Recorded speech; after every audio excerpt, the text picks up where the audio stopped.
where's Jay at? He's mad quiet. Like while the Puffy thing was going on. But it's now that his team was being made aware that he was in those allegations also. So. Right. So it's like the damage is already done by the allegation itself. Like, so. If Sean Combs watches this, what do you think he's going to feel? Like, wow, this is amazing. I think he's going to say this is the best documentary I've seen in a long time. Jay-Z has recently adopted an unusually low public profile following Diddy's arrest, and 50 Cent claims there is a calculated reason behind it. According to industry chatter, 50 believes Jay-Z is intentionally staying silent while new details in Diddy's case continue emerging. He suggests Jay-Z does not want past relationships or business ties resurfacing as investigators, and the public re-examine those once close to Diddy. In 50 Cent's view, the silence is strategic distancing, aimed at avoiding any association with potential investigations, documentaries, or disclosures still to come. He argues this restraint reflects concern about being mentioned in future reports as scrutiny widens.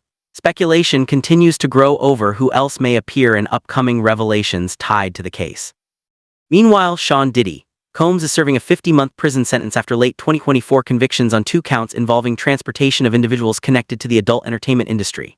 As attention intensifies, examination of Diddy's past associations has expanded, placing former collaborators, allies, and industry figures under renewed public focus and media pressure worldwide, and relentless coverage across digital platforms globally today. You want to put stuff in my fanny pack? Shortly after Diddy's September 2024 arrest, 50 Cent announced a Netflix documentary aimed at exposing additional alleged crimes tied to the case. He claimed some information had not yet reached federal investigators. According to speculation, 50 Cent had gathered material for nearly 2 decades, saying he knew the key players involved and was preparing to reveal what he described as a broader operation and its hidden architect behind the scenes, according to his public statements at the time then widely. So what makes you so absolutely sure that these kinds of allegations that we've seen against him are true? Well, I'm surprised by the allegations, as surprised as everyone else is. Like, I didn't make the allegations. I didn't tell people to say these things. 50 Cent has said his documentary series will avoid online rumors and focus instead on operational details of Diddy's alleged criminal network. Reports suggest the material included may have helped trigger a new investigation involving Diddy. As allegations grew, 50 Cent continued speaking publicly, fueling attention around their long-running feud. Their conflict, marked by verbal clashes and threats, traces back to early Bad Boy Records connections. Additional context emerged from Tony Yayo of G-Unit, who revealed that 50 Cent was once close to signing with Bad Boy. According to Yayo, the deal collapsed at the last moment when Diddy pulled back. This account adds another dimension to their rivalry, blending personal history, missed opportunity, and lingering resentment that still shapes today's confrontations within the hip-hop industry, influencing narratives, alliances, media coverage, and public perceptions for years afterward, according to observers today widely. The Preem situation, and, a lot of people were scared of Preem. 50 wasn't. So it was just like, 50 Cent has previously acknowledged that, before his rise to fame, he briefly considered a potential recording contract with Diddy's Bad Boy Records' early career. Yeah, you know what? I was going back and forth, and he just, look, they knew I was talented. They just looked at it and was like, I don't want all of this stuff to come. The reasons Diddy chose not to sign 50 Cent remain unclear and continue to be debated. Some believe Diddy underestimated his potential, while others suggest outside pressures influenced the decision. Another theory is that Diddy was uneasy with 50 Cent's aggressive, confrontational personality, traits that later became central to his image, success, and reputation within the rap industry worldwide, shaping debates among fans, critics still. And stumbled over it, but he didn't know the trouble that came with. Sean Diddy Combs founded Bad Boy Records in the early 1990s and built a powerful roster featuring artists like the Notorious B.I.G., Foxy Brown, and Faith Evans. Despite his reputation for spotting talent, Diddy notably passed on signing the rising rapper 50 Cent, a decision that continues to spark curiosity, debate, and long-standing speculation within the hip-hop industry today. Yeah, I saw Yayo said that you were supposed to sign the Bad Boy. Yeah, you know what? In an interview, Tony Yayo recalled a pivotal meeting he and 50 Cent had with Puff Daddy regarding a potential Bad Boy Records deal. According to Yayo, Diddy's decision not to sign 50 Cent remains one of the biggest mistakes in the label's history. He explained that many people were unaware 50 even approached Bad Boy. The meeting, Yayo said, happened during a moment when 50 Cent was rapidly gaining attention. Yayo described Diddy taking the meeting out of respect, noting that several offers were already on the table for 50 at the time. However, Yeo believes Diddy ultimately walked away because of the controversy surrounding 50's reputation. Yeo suggested the meeting took place after the release of How to Rob in 1999, a debut single that included provocative lyrics targeting major industry figures, including Diddy himself. This period also preceded the May 2000 shooting in which 50 Cent survived 9 gunshot wounds. According to Yeo, fear played a role. He referenced the Kenneth Supreme McGriff situation, stating many executives were intimidated by potential street conflicts, while 50 was not. Yeo emphasized that even if 50 might not have accepted the deal, the refusal itself reflected hesitation from bad boy leadership. He described 50 as the hottest rising artist at the time, generating momentum few could ignore. The interview then broadened into wider allegations about Hollywood operating as a shadowy power network. Some claims suggest figures like Jay-Z and Diddy worked within systems designed to maximize profit at all costs. These allegations often center on exploiting young artists, particularly women. Ice Cube has reportedly been outspoken on these concerns, addressing them publicly and without hesitation. I think you feel better about yourself when you say what needs to be said at the time it needs to be said, and not afterwards where you go home and think, I should have said this. Reports claim that numerous female artists have faced serious challenges allegedly connected to powerful figures such as Jay-Z and Diddy, with many of their experiences remaining largely unrecognized. According to these accounts, their professional journeys became difficult, unstable, and emotionally draining. Ice Cube has frequently highlighted Hollywood's long history of exploitation, arguing that its impact extends beyond entertainment into the prison system. He is not alone in this belief. Critics argue Hollywood operates alongside powerful private industries, benefiting from inmate labor. Concerns also include the vulnerability of minors and female artists who may face exploitation within entertainment structures, contracts, and unchecked power dynamics. Gangster judges were selling children into a prison camp. Where were the protectors of the kids at that time? Ice Cube has repeatedly alleged that Hollywood functions like a mafia, profiting from hardship imposed on individuals. Reports suggest evidence may exist supporting these claims. Whether involving executives or record label owners, those in power are accused of benefiting from systems that expand incarceration. According to these assertions, the motivations are financial, institutional, and deeply troubling, raising questions about influence, accountability, and the ethical cost of maintaining power within the entertainment industry itself. And they definitely know who they are.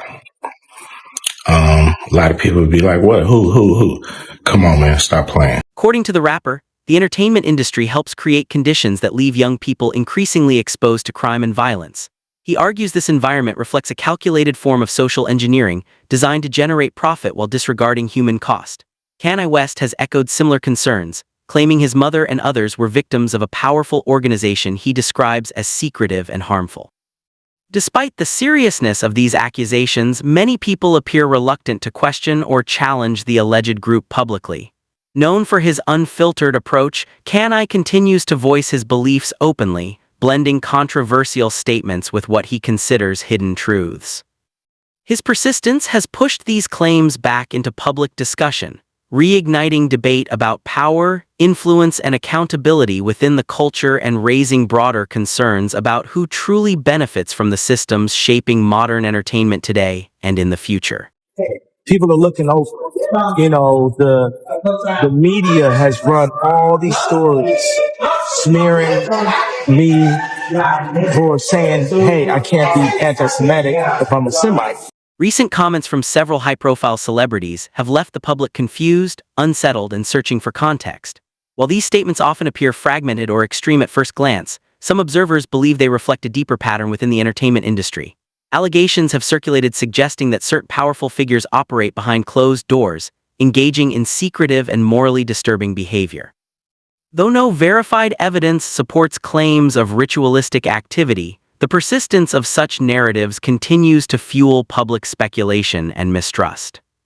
Kanye West has positioned himself as an outsider to Hollywood's traditional power structures, repeatedly claiming that his independence comes from refusing to participate in what he describes as unethical systems. His remarks are often cryptic, hinting at hidden hierarchies and unnamed individuals he believes are controlled by powerful forces. In one widely circulated statement, Kanye suggested that numerous global celebrities exist under influence, while insisting he alone remains untouchable. These declarations have intensified curiosity about who holds real authority in the entertainment world and how that power is maintained. Adding another layer, singer Jaguar Wright has shared controversial perspectives surrounding the death of Aaliyah. She claims that Aaliyah's passing coincided with a critical turning point in the industry, one that ultimately benefited other rising stars. According to Wright, the timing of events reshaped public attention and shifted industry momentum. While these claims remain speculative, they have reignited discussions about how tragedy has historically altered career trajectories within music and film. Public reaction has been sharply divided. Some fans praise individuals like Wright and Canai for speaking openly, viewing them as voices challenging a protected elite. Others criticize the claims as dangerous speculation that risks exploiting real loss for attention. Online commentary reflects this divide, with some viewers expressing disbelief in coincidence, while others urge restraint and evidence before drawing conclusions. The controversy deepens further when examining the broader legal history tied to R. Kelly. During his trials, questions were raised about witness credibility, prosecutorial strategy, and the limits of character evidence. Kelly's defense argued that public perception should not substitute for legal proof, a point the court acknowledged even while delivering significant sentences. Appeals and ongoing legal proceedings continue to keep his case in public focus. Speculation has also emerged around media funding and influence, particularly regarding documentary projects that shape public opinion. Reports suggest Jay-Z has previously supported filmmaker Dream Hampton in unrelated activism, leading some to question whether similar backing existed for her work on surviving R. Kelly. While no confirmation has been provided, the possibility has fueled debate about how narratives are financed and who benefits from their release. Taken together, these overlapping claims, counterclaims, and unanswered questions illustrate why public trust in entertainment power structures has eroded. For many observers, the issue is no longer about individual guilt, but about transparency, accountability, and whether truth can survive inside industries built on image, influence, and silence. You know, Dream Hampton was his ex-girlfriend. Dream Hampton wrote his book, The Decoded Book. You know, he funded her protest. Jay-Z reportedly supported Dream Hampton's documentary, a move that helped raise her profile while also adding momentum to the public reckoning surrounding R. Kelly. Sources suggest his decision may have carried multiple motivations, including fallout from a high-profile lawsuit that hurt his reputation and allegedly resulted in losses approaching $70 million at that time. Yeah, it was a little different than the best of both worlds situation. You know, R. Kelly sued him for like $70 million. R. Kelly's legal troubles also carried consequences for Jay-Z. Kelly's actions disrupted a joint tour and ultimately led to a lawsuit that reportedly cost Jay-Z millions of dollars. According to industry speculation, Jay-Z may have believed that if Kelly emerged from trial without serious consequences, he could eventually speak publicly, potentially revealing information Jay-Z preferred to keep private.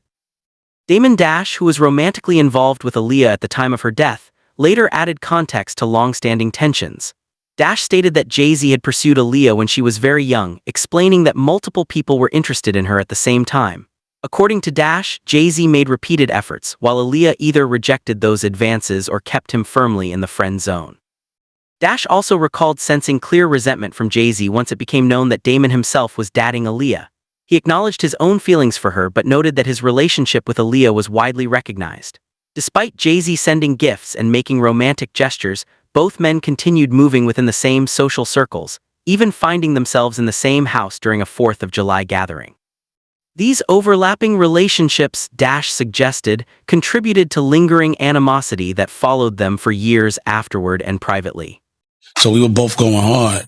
And we ended up in the same house 4th of July. So we were, for some reason, this day. Wait a minute, you, Jay, and Aaliyah ended up in the same house. Yeah. Damon Dash recalled that attention between him and Aaliyah often shifted and described a moment when Jay-Z's friends teased him during a tense interaction.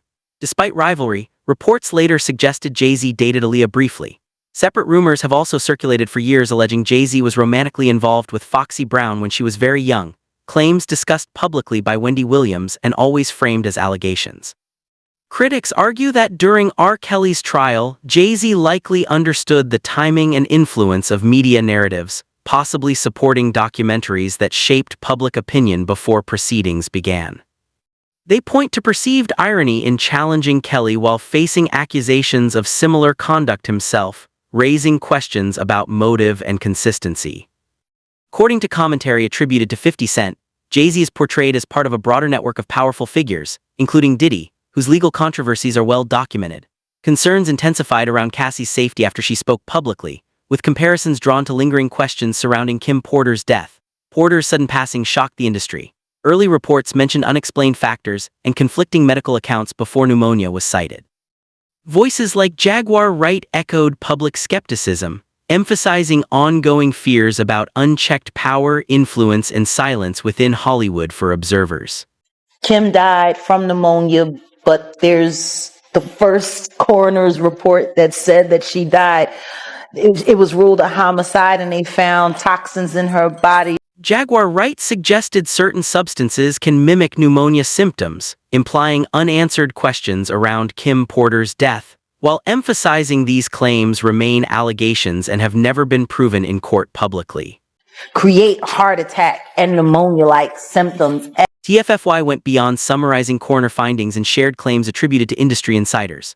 According to his account, a follower emailed him alleging Kim Porter attempted to reach her doctor but could not connect. That missed response, they claimed, led to a critical delay. After waiting, Kim reportedly contacted the father of her daughters, who advised her to see another physician he trusted. Despite these efforts, sources say medical intervention ultimately failed. Suspicion deepened when reports claimed Kim sensed something was wrong. She allegedly texted close friends, stating, "He got me." Following her death, it was alleged that Diddy arrived at her home and that her phone was taken by members of his security team, further fueling speculation. Additional controversy centered on Diddy's personal relationships. Reports alleged he had an affair with Kim's close friend Sarah Chapman, who became pregnant around the same time. Observers suggested the situation caused Kim significant emotional distress, potentially affecting her health.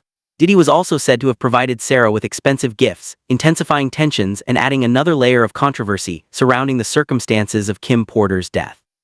These accounts remain disputed and unverified publicly today. Happy Mother's Day, Sarah.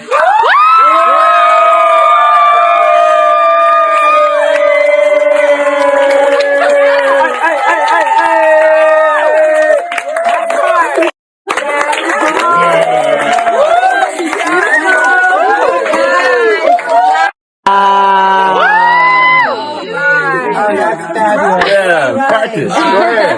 See how y'all feel. Come on. See how y'all feel. Is that a cheer?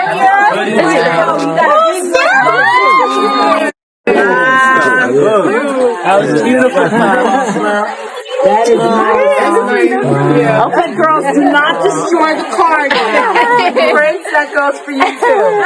Especially him. No snacks. You know you can't. Wait for the driver. You're welcome. You're welcome. You gotta go on the driver's side. Prince is looking like he's ready. Diddy has reportedly faced changes in his relationship with Young Miami amid ongoing controversy. A close friend of Young Miami stated that, given the circumstances, she chose to step back temporarily. While the future remains uncertain, both parties reportedly agreed that taking a break was best for now. Young Miami, one half of the City Girls alongside JT Jatavia Shakara Johnson, rose to prominence after an uncredited appearance on Drake's 2018 hit In My Feelings. Diddy, a veteran artist and producer, has been linked to several high-profile relationships throughout his career. Speculation increased when Young Miami remained relatively quiet online following the allegations and settlement. Observers noted she appeared focused on planning a Friendsgiving celebration ahead of the holidays rather than addressing the controversy directly. This silence fueled discussion about her priorities, personal boundaries, and the pressure faced by artists connected to major industry figures during periods of public scrutiny. Happy Friendsgiving, guys. And today I want my best friend. Yes, Sassy Section. Carisha shared moments from her Friendsgiving celebration, highlighting guests and a Jamaican-inspired menu featuring oxtail, curry goat, shrimp, rice and peas, macaroni and cheese, and cabbage. Fans, however, quickly noticed a notable absence. Her usual companion did not appear in any photos or videos. When the Shade Room reposted clips from the event, social media reacted instantly, generating thousands of comments. Viewers debated menu misspellings, guest choices, and broader concerns about Diddy's past behavior toward women in the industry. The discussion soon expanded beyond the dinner itself. Reports now claim the situation has escalated. Allegations suggest Diddy remains under serious investigation, prompting speculation about whether others in his circle could face scrutiny as well. Some commentators argue this climate may explain why Jay-Z has maintained an unusually low profile, avoiding cameras and public statements. The largest concern, according to observers, is the possibility of his name appearing in future documentaries or legal disclosures. This has led to ongoing debate. Is Jay-Z guilty merely by association, or was he more directly involved? Did he ignore warning signs or actively participate in a hidden culture of protection? For now, answers remain unclear. Yet many agree the next phase of this unfolding story could reshape public understanding of power, loyalty, and accountability broadly.